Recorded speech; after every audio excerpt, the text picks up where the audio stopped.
खोट्या केसेस मग अंगावर केसेस घेतलेले वैयक्तिक नाही पक्षाची घेतलेले.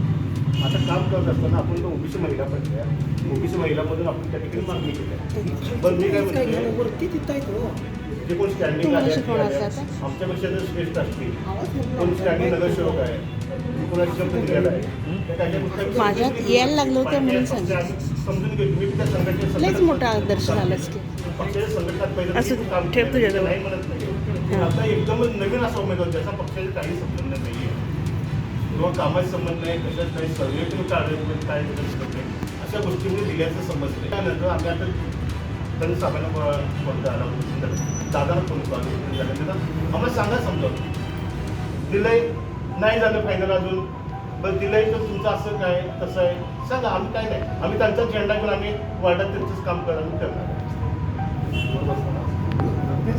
बसतो भैया. मला काय नाही तुम्ही ऐका मला हेच ऐका हेच मला ऐकून हे पूर्ण ऐकून घ्या ना तुम्ही ऐकूनच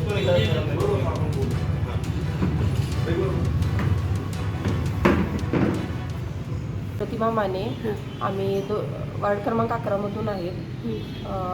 तिथं ओबीसी महिला पडलेल्या आहे त्यामुळे आम्ही ओबीसी महिलामधून उमेदवारी मागितलेली आहे.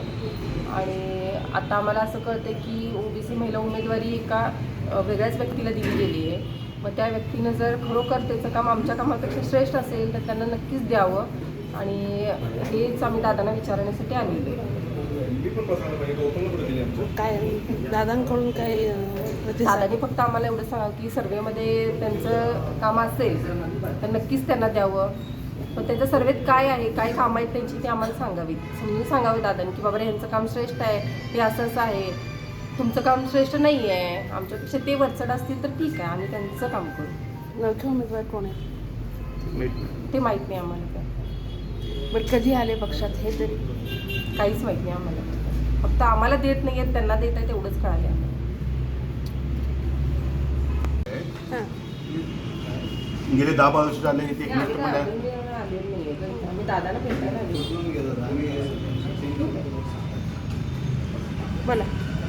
काही नाही गेले 10-12 वर्षापासून आम्ही भाजपच्या एकनिष्ठपणे काम करतोय. काम चालू आहे आमचे एकनिष्ठपणे आणि पक्षासाठी केसेस अंगावर घेतल्या पक्ष संघटनेने रुजवलेला आहे तळागाळात जाऊन तिथे केलेलं आहे त्याच्यासाठी बऱ्याच आम्हाला त्रासही झालेला आहे.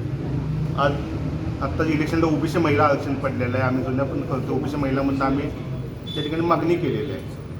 वीजचं सर्वेप्रमाणे करायचं असं पहिल्यापासून ठरलेलं आहे. तर आता एकदमच नवीन म्हणजे आम्हाला कुणाला कमी लेखायचा विषय नाही आहे पण भाजपचा त्यांचा काही संबंध नाही आहे जवळपास काही ते भाजपशी नाही आहेत काही नाही. अशा एका नवख्या उमेदवाराला या ठिकाणी तिकीट दिल्याचं आम्हाला समजते. मग समजते म्हणून आम्ही भांडायला किंवा आंदोलनाला आलेलो नाही. दादाला आम्ही भेटायला आलो दादा हे खरं आहे का आणि खरं असलं तर बाबा हे कशा पद्धतीनं दिलं आहे मग त्यांचं आमच्यापेक्षा काम जास्त आहे का असलं तर आम्हाला मान्य आहे. मग आम्ही त्यांचा झेंडा घेऊन त्या ठिकाणी आम्ही काम करणार. दादाला आम्ही फोन लावतो दादा फोन उचलत नाही आहे. दादा आली त्यांना दादांना भेटून दादांना आम्हाला समजावून सांगितले आम्ही त्यांचं पक्षासाठी काम करणार आहे वार्डात. इथं बसायचं काय कारण बसलं नाही दादाची वाट बघतो फोन उचलत नाही आहेत ते दादांना भेटणार आणि जाणार.